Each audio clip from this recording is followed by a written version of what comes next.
Welcome into episode 321 of the Sources Say podcast, your go-to Kentucky basketball and recruiting podcast on the growing KSR Podcast Network. I am your host, Jack Pilgrim of Kentucky Sports Radio. Very excited to talk once again about yet another victory for the Kentucky Wildcats, 93-77 on Senior Day with Sean Smith of Go Big Blue Country. Sean, how the heck are you? I'm fantastic, Jack Pilgrim. We talked that you just win. Just find ways to win basketball games, which is what we're doing, which is why I'm in a gym right now. So literally just hopping out of practice, getting on here with you, throwing it back a little bit. I'm not in a car, but I'm in a gym. So that's the setting for today. It's March. The only way to go about doing this is pushing all of our chips in on March. We, Senior Day, the Rupp Arena schedule, that's done. That's coming and gone. We are now officially in postseason mode, as this trip to Knoxville is basically a postseason game, considering what it means, the standings, the seedings and resume and all that stuff. And then from there, it's down to Nashville. So we're all in. Whether we like it or not, we're all in on this. So Sean, I don't think there was going to be anything we were going to learn big picture about this team with this game against Vanderbilt. I think we went in with a mindset of you just got to do whatever it takes to win this game and get to Knoxville. I think that was priority number one. You can't let it slip. You cannot have a repeat of what happened last year, Senior Day, where the wheels kind of fell off a little bit. They got the revenge game in Fayetteville, but that just kind of left a bad taste in their mouth about not really picking up that momentum that they needed going into postseason play. So for them to go out and get the 16-point win Senior Day, be able to honor some guys that have really made high-level impacts on this program, that's all I needed to see. Is that everything that you were hoping to see out of the Cats? Yeah, it was. I mean, the first half, they struggled to make shots there for a stretch, but then they got hot going into the half and then kind of carried that over into the second half. Now, I mean, obviously, if you're asking anyone what their biggest concerns are of this team, other than defensive struggles and stretches, it's probably a bad start or a bad first half in the NCAA tournament where they're trying to kind of dig out of it. But their shot makers made shots to close the half, and then that was the momentum that they carried. I thought they did a really good job with balanced rebounds too, and things from over the box score. Like the box score doesn't look bad. Like there was a lot of good on it. You shoot 40% from three, you shoot 50% from the floor. You get to the free throw line, shoot almost 89%. Like you out rebounded by 12. Like you're right there, doing a lot of good.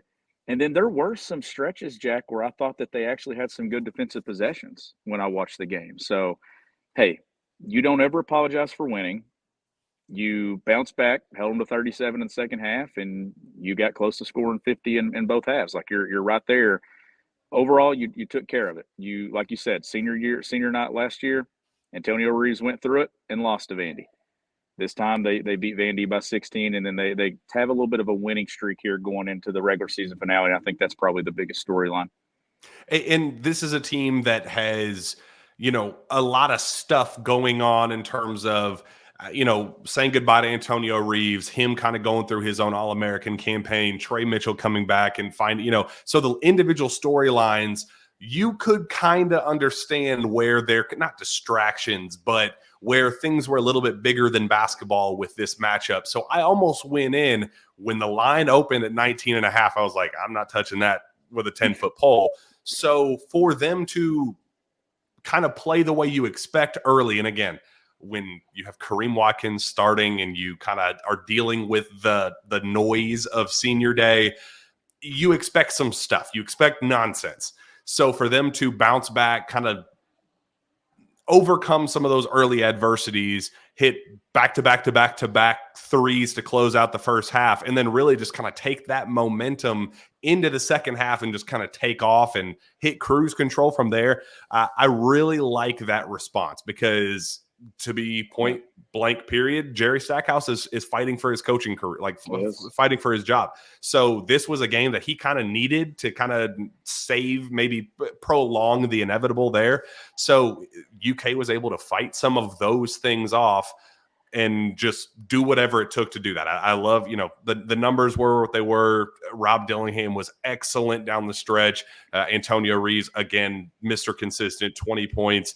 Cal had some really, really awesome things to say about Antonio Reeves, where he was just like, dude, he just stays in the gym and works. Like, sometimes it's not this miracle, magic trick. It's not like it was, he drank this, the Jordan juice, like from Space Jam. Like it just boils down to being in the gym and getting shots up. And that's what Antonio Reeves has done to become this player. You're starting to see the pieces kind of get put together of who's going to be leading the charge in March. And it was more of that, I think, especially down the stretch. And that's all I needed to see personally. Yeah, absolutely. Like you just want to continue seeing him make those strides. And he's a guy, Jack, that he's going to make shots, but he has help making those shots this year too. It's like we've said it multiple times now on this show. He doesn't have to wear the weight of the world and the pressure of winning in March on his shoulders alone. Like, you got Rob Dillingham, you got him making shots. We know that Reed Shepherd can make shots for this team. Justin Edwards is starting to come along and make some plays. DJ Wagner now making some shots. So he has help there. The overall number, though, that stands out to me the most about last night is the assist number in the second half. 15 assists on 20 made shots. That's a great half of basketball. You only turn it over 5 times. You get 20 rebounds. You're 5 of 11 from 3, 3 of 3 at the line. Like, not a lot of free throws shot in this one, but you missed shots early, found a rhythm right there before the half. Reeves was a part of that with Rob. And then you carry that over as a team in the second half, and you get the job done. You kind of put them away. So I thought that overall, Reeves is an All-American for sure. Like that's a guy that has put up All-American numbers. And the graphic they were showing on TV last night, I don't know if you went back and watched the game because I know you covered it and were there, but they were talking about the difference in his first 3 years of college basketball and then the last 2 years at Kentucky, Jack. And guys don't make that jump as transfers at a place like Kentucky where there's more people. Like at Illinois State, he had the ball a ton. He was a guy taking a lot of shots. But when you look at it this year, it's been how efficient he's been across the board, where there were some inefficiency issues a year ago with Antonio at times. Those inefficient games this year, they've not piled up the way that they did a year ago. It's more efficient overall. 20 points a game on a roster that has Rob Dillingham, Reed Shepherd, and all these other guys like Jack. That's probably one of the more impressive individual statistics of the Calipari era, given the guys that he plays with and the way they play, that he's scoring 20 a game for this team. Like that's a guy that is arguably had one of the more impressive years of anyone from top to bottom of how he's improved. It is so wild to me. There was an NBA scout that I talked to a couple days ago who said that he personally had Antonio Reeves as a late first round pick in this upcoming draft cycle. Like when he told me that, do I genuinely think he's going to end up sliding into the end of the first? Probably not, but I don't know why. Like, I don't know why teams won't consider that. And the fact that at least one team makes me think that maybe it's not as crazy as we think, because he has done it the right way. There were so many different paths for him to kind of take shortcuts and say, well, he kind of works his way up the totem pole at Illinois State and becomes a superstar at the mid-major level. And then he says, okay, well, let me see if I could turn this into tangible success. And, can I be a star at the next level? And he didn't go from Illinois State to Illinois. He didn't go to Ohio State. He made the biggest jump imaginable and said, you know what, I'm going to prove myself at the highest of levels to see if I can be an NBA player. Why the hell not? And he opens, was the defensive liability. I remember being down in the Bahamas, Cal making fun of him very publicly to the team, saying, it's a damn good thing he can make shots. It's a good thing he can put up 20 because he gives just as much up on the other end. That dude stinks defensively. Like that was he was openly mocked for kind of how one-dimensional he was as a basketball player. So for him to take that and then take the road less traveled when things kind of got tough, and he had that kind of 2 paths that he could have gone down this past offseason, where he could have just said, you know what, I'm old, I'm ready to, try my luck overseas. That's probably going to be what the long-term goal is. Why not just start now? He could have gone that when the NBA feedback clearly wasn't what he was looking for, or he could have decided to hit the portal again and taken a step down to go to that Illinois or somewhere of that level where he could get as many shots as he wants, gets the green light. So for him to take all of these things and instead, as Cal put it, put up 8,000 shots every 2 weeks, so 4,000 shots a week, just living in the gym to become the player, earn all of this stuff that he has gotten. That's what college basketball is about. This is the college basketball dream, what Antonio Reeves is doing. And the fact that NBA teams are now even thinking about him as a potential first-round pick, as a fifth-year senior, that is the college. That's the American dream as a college basketball player. I adore the way Antonio Reeves has handled this. And I truly hope that he gets the reward of not only a March Madness run, but the NBA payoff is also there for him as well. Yeah, well, I was talking about efficiencies and inefficiencies and stuff, and like last night wasn't one of his more efficient games. I mean, he was 1 of 5 from 3, but it's not. I mean, 8 of 17 overall, not horrible, but this is where he can kind of be himself, and there's not a ton of pressure though. Rob Dillingham, 9 of 15 for 23. Like you've always got somebody else that's right there. DJ Wagner, 3 of 5 from 3.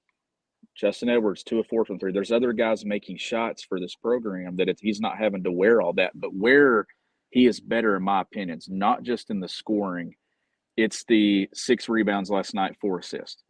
We've been seeing those things, especially the rebounding numbers, consistently across the board this year for Antonio. Like that number has climbed in addition to points, everything else with his game. So he's a more complete player now, not just a more complete scorer. I sent you all a clip today to our text group about them going floppy on a baseline out of bounds set where it comes in and they instantly go into floppy and he curls and gets a little floater out of it. Like those are the out of bounds sets where you're not trying to score on the first pass there I'm happy that Cal's doing it. They're having much more success baseline underneath this year than they've had in the past. Where they're wanting to get it. And I thought that was a neat little wrinkle and stuff that they've been doing and going floppy out of it. And look, the reason why I'm on board with him becoming an NBA player now is, like I said this a few episodes ago, this is where floppy action actually got guys drafted. The Tyler Heroes, the Devin Bookers, the guys that operate off the basketball and away from the ball. Watch him in floppy. Watch Rob Dillingham in floppy when they go to it. And I think Cal's doing an excellent job mixing that set in, 2-circle, that he loves so much and has loved so much for over a decade. Archaic. It's archaic when you're trying to run it 40 times a game. But I think that it's actually changing in the pace of what they're doing offensively. And when they want to get the ball to a certain guy, they do a good job going to it. And the reason being is Rob Dillingham and Antonio Reeves, especially Antonio, a lead in it. And I think that's why you're kind of seeing Cal go to it at certain moments. Rob Dillingham, man. I mean, there was a lot to love about that game. I love the second half adjustments. I didn't love a lot of what they did, trying to shut down Mannion. I thought the game plan wasn't very efficient, kind of attacking what he did well, try to minimize kind of some of the things he did well. They just kind of, let him get those paint touches, kind of chasing him rather than letting him shoot. Like it was a troublesome game plan early, but the way they kind of flipped that script in the second half and really kind of dug in, getting shots when that, kind of what we talked about, where knowing when to pick and choose the spots to draw up shots for Rob, for Antonio, while also kind of converting on the, on the other hand, that's how you saw that 5-point lead really balloon quickly. And I mean, it just felt like that the game was out of hand and really we could start focusing on, okay, well, we got this one taken care of. And, you get the late slip ups and it could have been 19, could have been 20, whatever. But like they took care of business, did what they needed to in this one, where all you had to do was just get a win in the box score. That's all that mattered at the end of the day, was just moving on, surviving and advancing was kind of the territory we're in right now. So I love that. But watching Rob kind of embrace that and be the catalyst for all of it, I think even the best case scenario of what we hoped Rob would be when he got here, the microwave scorer, well, yeah, he's going to be streaky. Yeah, he's going to have inefficient days. But man, the the reward is just so intriguing that you just kind of live with that stuff. When's the last time that you can truly remember a 2 for 13 game from Rob? Like, has he had one? Like, when's the last time that you truly said, this isn't Rob's night from start to finish, a true 40-minute, just kind of throwaway game? I personally don't remember. Well, that's like even the Arkansas game where he didn't do a ton, and then he comes out of nowhere and is the guy that's kind of leading the charge for them to finish the game out. That's who Rob is. Like, Rob's bad is just a play away from being good. That's the difference in Rob Dillingham. Like, other players, you'll see a bad stretch of basketball, Jack, especially in the NCAA tournament, where they just can't get something to go and it just carries over and carries over and carries over. Rob is just one made basket away from a breakthrough. And once it breaks and the dam breaks, it starts coming. Here comes all the good. Here comes the shot making. Here comes the flashiness, getting to the rim and the finishes you're seeing. Like, Rob, to me, the thing that stands out the most about Rob is like and I don't think I saw this coming with him, especially in Toronto where he struggled with contact and stuff finishing. We know that he added some size, he added some muscle. It's the strength that when he gets into the rim now of able to hang and finish some of those plays, he's got a great feel offensively for the game. Now, we know that there's some strides to be made defensively, but I just don't think that there's many teams in college basketball that have a guy that can get out and go the way he can. I remember vividly watching Tyrese Maxey in real time and say he looks like a motorcycle going down a freeway at 120 miles an hour, where it's not just straight line speed, it's the swerving between lanes, it's the control and feel and pace to just kind of guide his way through traffic at 120 and then kind of come to a complete stop and finish with touch and poise at the rim, where you're like, how does he have that 0 to 100 and then back down to 0 so quickly? Like, it just blew my mind how Tyrese was able to do that. I know Jerry Stackhouse said after the game he has a lot of Kyrie Irving to him, and I see it. I totally, with the flashiness and the dribble moves and the advanced 2-3 steps stuff, but it's the understanding of pace and just when he takes off, it's just a rocket. That stuff is almost as valuable as the dribble moves and being able to get the paint touches, because he just controls pace so unbelievably well that, like, he's got some Allen Iverson. He's got some of that, like, whoa, baby playmaker stuff to him. And Cal said afterward, the guy that he was down the stretch where he wasn't just looking, tunnel vision as a scorer, how can I go get my 20? When he's also incorporating the playmaking and the facilitating and working the pick and roll with Z and finding lobs and the hook passes and swings and all of that stuff, Cal said he's the best play creator in college basketball. And, like, I don't know how you can watch him play and not agree with that wholeheartedly. Like, that's just who Rob Dillingham is.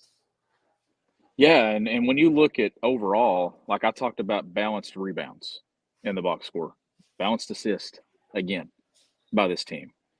Reed gets 11. We ain't even talked about that yet. Like 11 assists. Like that's a guy that he scored 18, but he's responsible for 30-plus points in this game, even though he scored 8 of his own. You get Rob Dillingham, 5 assists. You get DJ Wagner, 5 assists. Antonio Reeves, 4 assists. Like, the balance there, too, that this is just a dynamic team offensively, that even if they're not making some shots, and they missed some shots early in the game that they typically would hit, and then they got hot, Jack. And all it took was one shot to go in, and then here comes Rob hitting a couple. Antonio Reeves has a step back, like, making shots and then carrying that over. Like, this is a team that they're bad on offense. It not going to last very long. They're going to start making some shots. It's about, do they defend well enough in that stretch that they're not to carry them through it? They've got guys that are going to make shots every single night. Like, the chances of all these guys not being on, you had 2 get the 20-plus last night. Reed Shepherd had 32 just a few games ago in Starkville, and he has 8 last night. Like, it's somebody different every single time. Front court still figuring out that, Trey Mitchell working his way back, 12 minutes. I know there was some foul trouble and stuff there, still trying to figure out what he's doing and how he's wanting to play. But this backcourt, when it comes to the offensive end of the floor, I'm not sure there's a backcourt in college basketball I trust more than Kentucky. And I appreciate that Cal kind of talked about the big picture stuff with DJ. There was this back and forth banter with Ryan Black that just cracked. I love Ryan Black. He is the funniest dude. I just think the world of him. But Cal, for whatever reason, just loves picking on him, and it becomes this back and forth every time. Like Ryan Black says something, Cal, for whatever reason, like feels the need to be like, "Well, you'd miss 40 straight. If DJ missed 15 straight, you'd miss 40." And it's like, well, yeah, of course he would. But it's just funny that like Ryan just responds right back and goes, "Yeah, well, I'm not a D1 athlete. I know I stink." Like that he has just really embraced the kind of back and forth banner. I just love what was it he said? Was it the one game where he's like, "I refereed before"? You know, was it something like that he said? I forgot about that. That was so. Yeah. So this started in November. It was Cal saying something like, "Well, you've never played before." And he goes, "Well, I've officiated before. I've been a referee." Yeah. Oh God, it was hilarious. But in that moment, I think Ryan was trying to talk about, hey, DJ missed 15 straight threes, and like Cal was just ready to attack, ready to pounce for his dude. And I think Ryan was like, "Whoa, dude, I'm kind of like giving DJ props. Give me a second. Like, let me breathe. Damn, dude."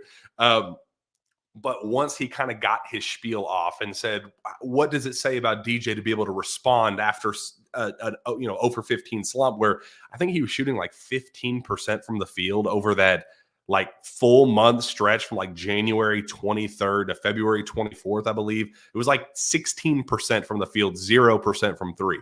I mean, just wasn't getting anything going offensively.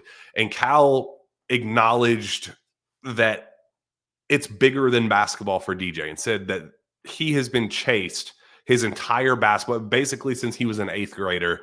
Even before that, just, there was so much on him to be the first 3rd generation NBA talent that, the weight of the basketball world is on his shoulders. And Cal was like, so understand that as he's navigating these things, he's been dealing with the Nikes and the weight of the basketball world on his shoulders.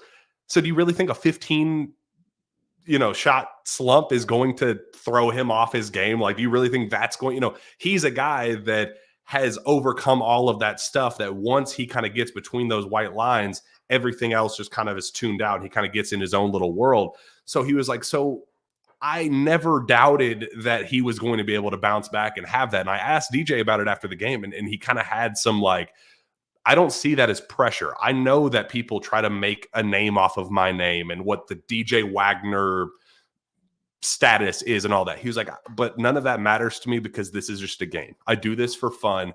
I have a support system around me that they make it, they drive it home and make it very clear to me that like nothing matters outside of this basketball realm. Just focus on what's right in front of you and enjoy this. This is fun. This is not a job for you. This is what you were born to do. Enjoy it and embrace that. And he was like, so yeah, is it frustrating when I miss shots? Of course, because I have the muscle memory and I've been trained to make these shots. So when I don't, it's more of a frustration than a like getting down on myself with confidence. So all of that stuff being said, that mentality, I still feel like we're waiting for DJ's March moment. He's been good. He's had a 3-game stretch where he's shooting like 65% from the field and 64% from three. I think he's starting to make shots. He's driving with confidence again. He's, looking to facilitate. He's doing really, really kind of inch by inch solid things. He's going to have a moment, Sean, where he becomes the DJ Wagner. Like, it's going to be the DJ Wagner game where he's going to win Kentucky a game in March. I know we say that there's a lot of guys who can do it, but I could not be more confident that DJ Wagner is somebody that you sign specifically to win you a game in March. And I think we're almost there. He's like 95%. I feel it. He's almost there. He just needs to kind of turn that last little corner. He's third rounding home. The biggest thing that's happened for DJ to me over the last couple of games is the early shots that have kind of fallen for him. Like that is just a big confidence boost early in the game. When teams are daring you to take shots and you see one or two go in the opening 5-6 minutes of the game, that really settles you in, especially when you've struggled the way that he had. And look, you're seeing some of the same struggles right now with Trey, with trying to get back in a rhythm and kind of figuring out how he was playing and who he was. You're finally starting to see it. I don't know what in the world's going on upstairs here. Somebody's playing hockey on the roof, but something's going on. But we'll ignore that. But DJ, to me, Jack, I think you're right about having a March moment, and he's put himself in position and starting to play good basketball again, and that just makes Kentucky even stronger. In the shots he's making, what does that do for the other stuff that's like actually his bread and butter? Because shot making has never been like, oh, DJ is known as a shot maker. He's a guy who is a confident and competent shot maker, but his bread and butter is getting the paint touches and finishing and dishing, and like that's what his game is. So these early shots that he's been taking and making, how much is that opening up everything else in his game? That's what I'm waiting to see in March. When he has that, he's going to hit an early three. They're going to overcompensate for that because he's been on this little heater. And then that's going to lead to DJ going in his little playground, that paint area. And he's going to become the Camden High School DJ Wagner very, very quickly. And I can feel it. It's just there around the corner. That's a good point, because if he continues to shoot the ball the way that he is, and he's knocking down good shots, they're not bad shots that he's taking. If he can continue to show that for a stretch 5 to 6 games going into the tournament, you're right, because then you have to change how you guard him. You have to at least respect it if he's going to knock down 2 or 3 threes a game and only shooting 4 or 5. Like, you have to at least guard him a little bit. So then, like you said, he can get to that left hand, which then gets Reed Shepherd. It gets lobs to Z. It gets all of it kind of flowing in together. Kentucky, we talked about it. Kentucky needs DJ to make a run. Like, they need that guy that can kind of dictate some ball pressure and stuff and kind of the pace that they're wanting to play with and guard with. Like, he does an excellent job fighting over screens and everything defensively. He's tough. He's physical. Having that tough physical piece, also able to knock down shots while getting in the paint, I think that's the out of all the guards, he's just different than the others. And they need that guy touching the paint as much as possible, the same way they need Adu Thiero to be able to touch the paint. Adu's another guy, Jack, that I think is playing really well right now and doing some good stuff. And honestly, if Trey is taking a little longer to figure things out, maybe you give more to Adu at that spot, moving forward, as physical as he is. I mean, there's always one or two a game that Adu is just hanging on the rim right on somebody's head, just putting back one. And has shown us that he can knock down outside shots and open shots while rebounding and being physical. He played, 20 minutes last night? 20 on 6 and 6. Yep. 6 and 6 in 20 minutes. So, like, if that's a guy that's playing 30, he's probably right there to double every single night. So there's more decisions to be made on the interior and the front court than there are in the back court. The back court, to me, is set. It's settled. I think you know who you're closing games with. I think who your shot makers are at that spot. I think the question is, where do you go at the 4-5 when it matters most in crunch time? And how about last night? The kind of the applause and the reaction when it wasn't just Rob and Reed going in alone. It was Z going in with them. And you put 3 skilled offensive players in the game at once, and you're the away coach. And I know last night was senior night, so Kareem, got in there and started. But when those 3 guys check in, oh boy, you're the opposing coach. You're instantly having to guard even more than what you were in the opening couple minutes of the game. And I know we've talked about whether or not they should start. And I think that those lineups need to be figured out by the tournament. But if you're the opposing coach and you're seeing those guys go check at the table, it don't matter. You know exactly what you're about, the challenge ahead when you're having to guard those guys. It reminds me of when that video of LeBron shooting free throws and he looks over his shoulder and Kawhi's at the scorer's table and he goes, I guess that's like, as I'm sitting there watching Z and Rob and Reed go to the scorer's table together as a one big massive unit, it's like, oh boy, I could not imagine being Ezra Manjan going, damn, man, I thought we were just starting to get there. It works out even more if the lineup that you're replacing has actually produced too and done something, like, because then you're thinking, shit. here we go. It's yeah, but like, I mean, there's some stuff coming together for this team. Did you see that the Florida loss at Rupp moved to quad one? Oh, I did not. Was it? So I did not see that actually. so that's a 5-6 quad one record now. So only 2-1 in the quad two. So that one's a quad one loss now. They moved up. They're 27th in the net. I just now saw that when I was pulling up to look at resume here. So Mississippi State game, I know we talked about it. Possibly the one at Rupp getting to a quad one. It's probably not without a They dropped run to here. 39. Yep.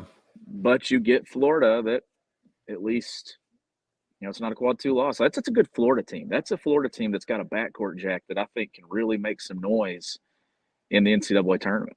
I remember when they first played Kentucky, we talked when that game in Gainesville, I was like, that's a tournament team.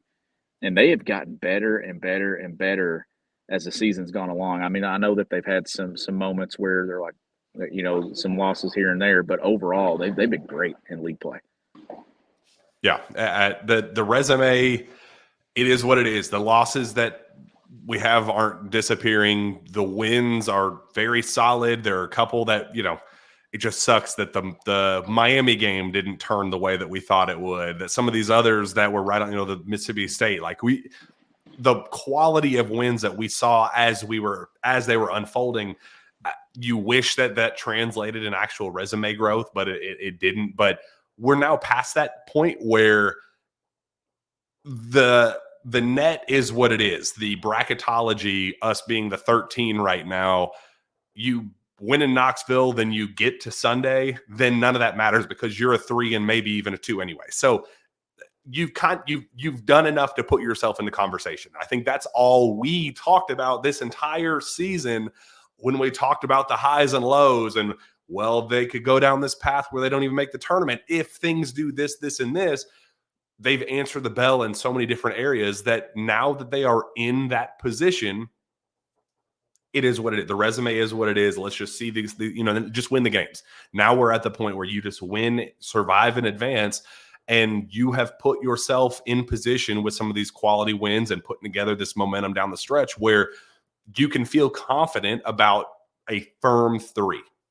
I feel really good as things stand right now that, even if it's an average, a solid finish to the year, and maybe not perfect, but a very solid finish, maybe you lose close at Tennessee and then make it to Sunday or, even win it, who knows? But whatever the formula between Saturday and in Nashville, I feel confident that they're going to hold firm at that 3 and not slip down to a 4, definitely below that, but still having a very slight outside shot at a 2. And that's where we want it. That's all we wanted to be to, put yourself in position and really, you have a fighting chance in terms of the path. You didn't want to get put, at a disadvantage in the round of 32 or whatever. Now we can pretty confidently say we're going to avoid that.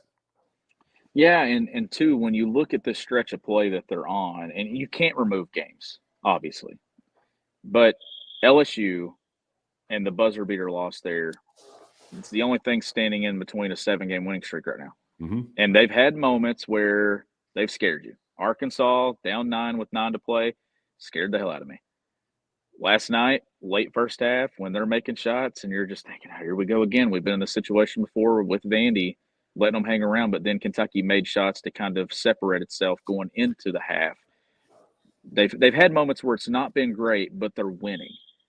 And for a stretch of play there in January, early February, they were losing. But I know they were losing to good teams, Tennessee, Florida, things like that. But since that Gonzaga game, they've actually put some success together here to close the season. They've got 3 quad one wins in that stretch. I have no idea. That might be lacrosse up there, Braxton. I don't know, but can you hear that? Barely. It's fine. It's literally it's like Santa Claus is on the roof doing something, or it's like they're playing ice hockey upstairs. I don't know what's going on, but crazy stuff. But we're talking quad one wins and resume down here. I do want to get your thoughts on Cal talk. You talking about us being down 9 against Arkansas. Cal has said several times that game scared the crap out of him, and he basically did it. It was an early tip. He did an early shoot around, something that he doesn't typically do. He kind of drove that point home that this is a trap game, trap game, trap game, trap game. Did that help or hurt? Is that something that they went into that tight, or did it help them avoid something worse where they overlooked it and it could have swung the other direction had they, as a coach, how does that mindset, because it wasn't like he was internally nervous. He very clearly pushed that onto the team for better, or, it ended up being a win. So clearly it worked. But as a coach, how would your response to something where you kind of see that trap game in your mind and know that that might be a tricky one? As a coach, you always trust your gut. And if your gut's telling you leading up to something that you view it and you just have that feeling, then you go exactly what you want to do. And if you think that having a shoot around is the best thing, then you do it. And one example is our guys here, we started the year with after school walkthroughs on game days. And then we started noticing our guys getting tired because those were long days. Like, you get to school at a certain hour, you do a walkthrough, you do a team meal, and by the time you're on a bus and somewhere, you're playing at 8 o'clock. That's 12, 13-hour day before you even play. So we switched it, and we're having some success with it. And then we had a game come up, and we had a bad 30-minute segment to close the practice. And the next day, we brought them in for a walkthrough. And it was because we trusted our gut, and it worked out. So, like, in situations like that, if you see something, and look, this is Cal, like, this is the same scenario a year ago where you have Vandy coming in on senior night, and then you go on the road for a quad one. I believe Arkansas was a quad one last year at that time. You got a quad one opportunity in Knoxville Saturday. You just couldn't lose some momentum by letting Vandy slip up and catch you before you go to Thompson Bowling on Saturday and play the team that clinched the league last night. Like, that's an important game. Saturday's the one for seeding. To me, Saturday's the one that doesn't do anything to winning the league. Nothing like that. That's out of play. Obviously, seeding in the SEC tournament still in play, but it's more so for seeding in the NCAA tournament and kind of just getting something back, because you didn't even have a chance to win that game at Rupp Arena. I know it was 11-point loss, but at no point did you lead, and that was probably one of the more embarrassing moments of the season, was how Tennessee just kind of punked Kentucky for 40 minutes. And I'm actually going out and saying that Saturday is going to be a rock fight. It's not going to be it's not going to be up in the 80s. It's not going to be in the 90s. It's going to be one of those, I think, in the 60s, where I think two teams are actually going to defend at a very high clip. I think Kentucky's going to defend well. And I just think that the environment, it's going to be one of those where Kentucky's going to have to gut it out, kind of like they did last year in Knoxville, where it wasn't really the offense that carried them. So that's my prediction, that Saturday is going to actually be a defensive war on Rocky Top. How much does Tennessee winning the league and having that locked up and not having anything to play for? They have a 1 seed to play for, so it's not, I mean, they have something to play for, but in terms of the now, there's kind of this narrative out there right now that they now have nothing to play for. Yes or no? Is that something that's going to affect them at all going into Saturday? No, you and I have been in that building plenty of times for this game, and me and you can both tell people, and anybody listening to the show that's been in there, that building will be the best it's been all season on Saturday, regardless of whether they won the league or not. That will be the best Thompson Bowling is all season, and that's not a knock on their fan base. Like, that's a great environment down there. That is just, it's Kentucky. You're the champions of the SEC. That fan base is rallying behind Dalton Connect and how great of a player he is individually. They've got a lot of, here's the other side. They got a lot of guys that have been pillars of their program that they're celebrating on Saturday afternoon for senior day. To me, that gives you more of an edge if you're Kentucky to go in there and kind of ruin their day. Like, this is the typical John Calipari. Let's come in here and let's come to their town and beat them. Let's beat them and send out those fifth-year guys with a loss in their final game on Rocky Top. That's the mindset that I'd be going in with Kentucky. And you kind of want to prove that, I mean, you gave up 103 points to Tennessee. Rick Barnes is not known for setting the world on fire offensively, and you gave up 103 to them. Like, that's why I think that this game is going to settle down, and you're going to have two guys that have coached a lot of basketball for a very long time come up with really good defensive game plans. And I think you're going to get one of those second game NCAA tournament, third game NCAA tournament type feels of an atmosphere where it's going to be possession by possession. You're going to have to execute. down the stretch. And we could see this game again in a few days. You remember the last one we saw in Knoxville, and me and you were together a couple years ago, ugly as could be. Then we go to Tampa, and it got even uglier just by the how it was. That's the type of game that I'm expecting. Is I'm not expecting them to all make shots. I think you're going to have a rough stretch of play for both teams, but I think it's going to be because they're defending their tails off. Like Kentucky, to me, knows what's at stake here too, but Tennessee also is trying to put itself in position because look, Jack, like these are guys that have been in that program for a long time, and I know Rick Barnes and that fan base probably feels like this is their best shot to get to a Final Four or make a run. History's not been on their side when they've had good teams. They have to break through too, but to me, Kentucky, I think, knows the challenge, and I think that they want to prove that they're much better than what they were on February 3rd. If this Tennessee team doesn't make a Final Four, I don't know what it would take. I mean, I don't. And I know that early on this season, I came on here and I talked about Tennessee. And a lot of the things that I said about them, you're starting to kind of see from them. Like, that is a good basketball team. And they have a difference maker in Dalton Connect. Like, Rick told me that day at practice, like, he's going to score 40 points. Well, how many times has he been right around that number and stuff this season? That's a really good individual player in college basketball. But they've got other guys, too, on that roster. Like, that's a good basketball team. This is two teams, I think, that can go on deep runs in the NCAA tournament from the league. And if I were picking teams to do it, it would be these two from the SEC. So I just think that Kentucky's commitment to the defensive end Saturday, I think you're going to see them really defend and play with the energy that maybe we haven't seen sustained on that end of the floor, which I think maybe could take them out of some stuff offensively. And we know Tennessee's going to sit and guard as well. And I think that the pace is going to be a little bit different and stuff. And that's why maybe this thing gets to the low 70s. But I think it's going to be one to where maybe you look at it and you get a little bit of confidence going to the league tournament of what Kentucky can do. And I think Kentucky's winning this game is what I'm saying. Ooh. So what that would mean is with how, because you won against Vanderbilt, you have secured a 5 at minimum, no 6, which is gold. Exactly what we were rooting for. There is a very clear path if you beat Tennessee for a 2. Like, if the other stuff around the board has opened up pretty nicely for that 2 slot if you are able to take care of business in Knoxville. So the path, I know it sounds, if you look at the advanced analytics, the best chance right now that this team has is a 5. But if you win in Knoxville, everything kind of changes that, and the odds are like 90% in your favor of a 2, maybe like 97% for a 2 or whatever. So it's a really, really important game in terms of the timing. Obviously, the double bye, that's the biggest priority. Just avoid Thursday at all costs.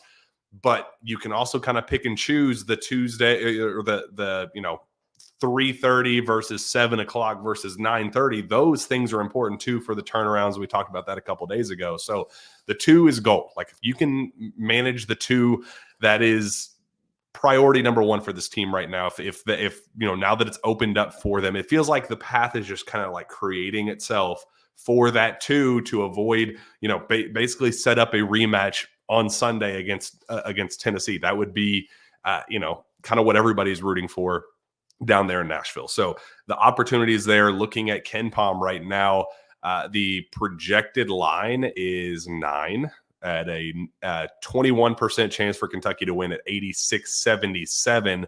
What are we thinking the opening FanDuel line is going to be with that one, Sean? I'm going to say 5.5 Tennessee. Feels about right. And like even KenPom's got a little bit of a lower score than some scores Kentucky's had, like when it comes to projections. And it's not going. I don't think it's going to be like the Auburn score where Auburn's in the 50s. Like, I think Tennessee's going to score some points, but I'm just thinking this thing settles in somewhere around like 70 to 67, 70 to 68, something like that. Like, Rick Barnes' team's going to defend. They don't want to give up 92 again to Kentucky, even though they scored 103, and I don't see Tennessee scoring 100 plus on this team. But Jack, this just has a feel to me. Last year when Kentucky went into that environment, nobody predicted Kentucky to win. And I remember on our episode that we recorded after that win, we were shocked. That was where they kind of started to get some stuff right. Well, we know the wheels fell off a little bit more later, but the COVID year, nobody expected Kentucky and Isaiah Jackson in that group to go down there and win. They won. Take it back further to me, 2011, Kentucky had lost all these road games, all these close games by like a basket or a shot at the horn. And they went down there and had one of their most important stretches of play where they played their best basketball in the final 12. Brandon Knott hit big shots. Kentucky won, and then it carried momentum over to the SEC tournament, then to the NCAA tournament. This is the type of game that I think can kind of propel Kentucky that same way. That's why I think that Cal's going to view this one. And look, we know Cal has, and when it comes to losing games, Tennessee's beaten him quite a few times since he's been at Kentucky. Like, there have been some good Tennessee basketball teams over there. This is one that I think Cal's going to be up for. You get a chance to say, okay, that's the champion of the league. Let's go beat them today on their home floor and kind of find out what we're made of. So I think Cal's going to have his guys ready.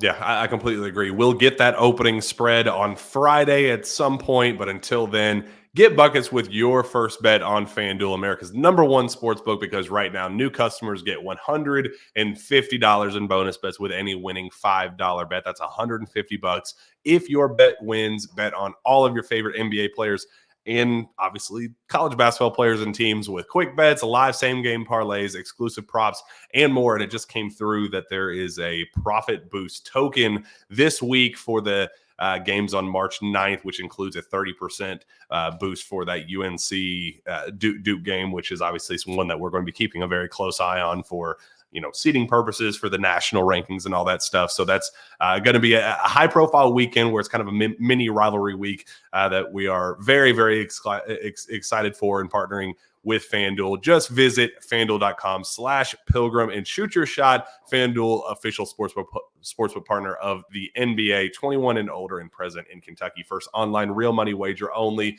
$10 first deposit required. Bonus issued as non-withdrawable bonus bets, which expire 7 days after receipt. Restrictions apply. See terms at sportsbook.com or .fanduel.com. Gambling problem, call 1-800-GAMBLER. While we're talking about the trip to Knoxville, I'll be making my way. I know Sean will be busy on Saturday. You got some business to take care of that I feel very confident in our sources say home Broncos over there. But I'll be down in Knoxville where it's going to be a rowdy environment, as you guys know. But I'm looking at Game Time right now, and there are some seats available if you want to come, be a part of ruining the experience for that god-awful orange down there. There's some pretty intriguing options. They're at $124 to get in, $126 all in. Don't have to worry about extra fees and extra nonsense. It's all right there for you. You shouldn't have to worry when you're buying tickets to your next big event. Now isn't the time for guesswork with killer last-minute deals, all-in prices, views from your seat, and the best price guaranteed. Game Time does all of the hard work for you. Game Time has deals on tickets right up to the start of the event, and even an hour after it starts, it is the place to find last-minute seats, find exclusive flash deals and sponsor deals on tickets for football, basketball, baseball, concerts, comedy, theater, and more. Game Time is the only ticketing app that gives you complete peace of mind with your purchase, and the Game Time guarantee means you will always get the best price if you find tickets in the same section and row for less. Game Time will credit you 110% of the difference. Sean, I don't know about you, but this $118 all in from section 312 row 22 looks like my ticket for Thompson Bowling. Yeah, and you need to get in there because there's nothing better than the final 30 seconds, 40 seconds of a road game at Rocky Top with Go Big Blue chants. Like that's and there'll be a lot of Kentucky fans will get in there. So use Game Time. If you've never been to Thompson Bowling Arena, it's actually a very, very nice arena on the inside. Like it's outside doesn't look as good, but the inside looks great. And not a bad seat in the place. Get in there and help Kentucky get a massive road victory going into conference tournament play. I mean, I was there, in the hump down in Starkville, and I was there for that last 30 seconds when it became very clear, after that, when the teams were kind of rolling off and the fans were, upset leaving, hearing that Go Big Blue was like, dang, man, that is freaking sweet. So, yeah, I'm right there with you. It'd be an awesome moment. I'm going to be down there. Can't wait for BBN to join me. Make sure you do it with our friends at Game Time. Take the guesswork out of buying tickets with Game Time. Download the Game Time app, create an account, and use code KSR for $20 off your first purchase. Terms apply. Again, create an account, redeem code KSR for $20 off. Download Game Time today. Last minute tickets, lowest price guaranteed. Sean, massive 48 hours for this program as we head into Friday. Get ready for that trip to Knoxville, and then obviously all hands on deck on Saturday. You have business to take care of earlier in the day, but I believe you'll be out in time to be able to watch it and be all in on Kentucky taking down the Vols in Knoxville. Give me your biggest key to a win over the Vols. Weather the storm. In that building, you got to weather it. You can't, because, Jack, that building can overwhelm you. Mm-hmm. And when Tennessee starts, if they make shots and you're not making shots, that building can pop like some of the best in college basketball, especially for that one game when Kentucky's in town. You just have to weather it. If you have a stretch like you did last night where you're not making them and Vandy's making them or Tennessee's making them, just trust what you're doing. Kentucky's going to start making shots. Rob's going to make them. Reeves is going to make them.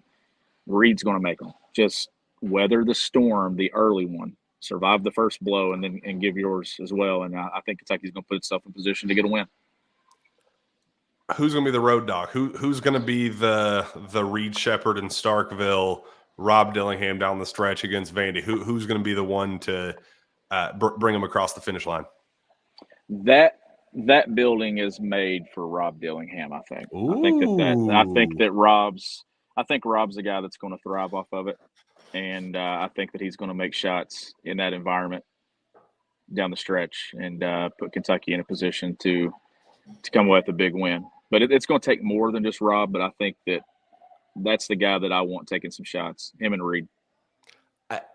I was going to say DJ, but I want to wait. I want his moment to come in real postseason time and let Rob cook to get us there. I want, Rob's going to have his moments. Obviously he's going to have he's going to have like a Kemba Walker type run, but I want to let DJ get his big March moment in the win or go home opportunity. So I'm not going to go all in on him. I think I'm going to go one last regular season finale road trip superstar performance from Antonio Reeves. The same thing that he did down in Fayetteville. I think we're going to get the same vibes from Antonio. We actually asked Antonio what his favorite moment was at Kentucky in terms of like environment and vibe and feel. And he said the home win against Tennessee last year was the one that kind of, he just remembers the way Rupp Arena echoed in his ear. And he, the way he talked about it being a bitter feeling, losing earlier in the year in the rivalry. I think he's kind of having his eye set on this trip to Knoxville. So you got Rob, I got Antonio Reeves to wrap up this regular season. No, I don't think you can go wrong with either one of them. It may be both of them. And if it's both of them, you got to feel really good about Kentucky winning. I'm just that's at 4:00. We play at noon. I really hope that I'm sitting there at 4 celebrating and watching what could be a second win of the day. We're all rooting for the Frederick Douglass Broncos over here. Big run coming up to Rupp Arena, so we're looking forward to it, man. Everybody here at Sources Say KSR headquarters is rooting on Frederick Douglass, and it's going to be a good little ride. Two more wins, but this region's a monster, man, and there's 4 really good teams left. And the crazy thing is there were people at our district championship game against Bronze Station, Jack, where probably had about 3,000 people in the building, and about 45 minutes before tip-off, they closed the doors, and there was hundreds left outside. Could not get in. I think Daniel, our producer, was one of them. All right. I was wondering where Daniel was because he told me he was going to be there, but there were a lot of people outside. You saw pictures on Facebook and stuff of people standing out in the rain, but Dunbar I think they're limiting ticket sales to 4,200 people, and then they're shutting it down. And they're emptying the gym emptying the gym after each session. So it's us and Catholic, and then it's Crossing and Madison Southern after. So we'll see. I'm confident that we have a good team and have a chance, but we'll see how these guys respond. We got guys that have been there before. How can I'm going to ask where fans can find your work, but where can fans watch your Douglass Broncos win on Saturday? Glycod go to the Glycod YouTube page. They're carrying the entire 11th region tournament. So if you go to Glycod, I think they'll go on air at 11:30 Saturday morning. Take you all the way up to tip off, and hopefully you're celebrating with me. Oh, let's do it. Let's make it happen. It's going to be a big weekend for everybody around here. Appreciate each and every one of you guys for joining us. You can find my work on Twitter at Jack Pilgrim KSR. Read it on Kentucky Sports Radio. Go subscribe to KSR Plus. Join that growing community. It is an absolute blast. And again, if you are not subscribed to KSR YouTube page, why? What more do you need? What are you waiting for? We got a March. We're literally going into a March run. Now is the perfect time to do that. So keep on following along. Appreciate each and every one of you. We will see you on Sunday, hopefully Sunday, to break down hopefully a big win for Frederick Douglass and hopefully a big win for the Kentucky Wildcats over the Tennessee Volunteers. We will see you then.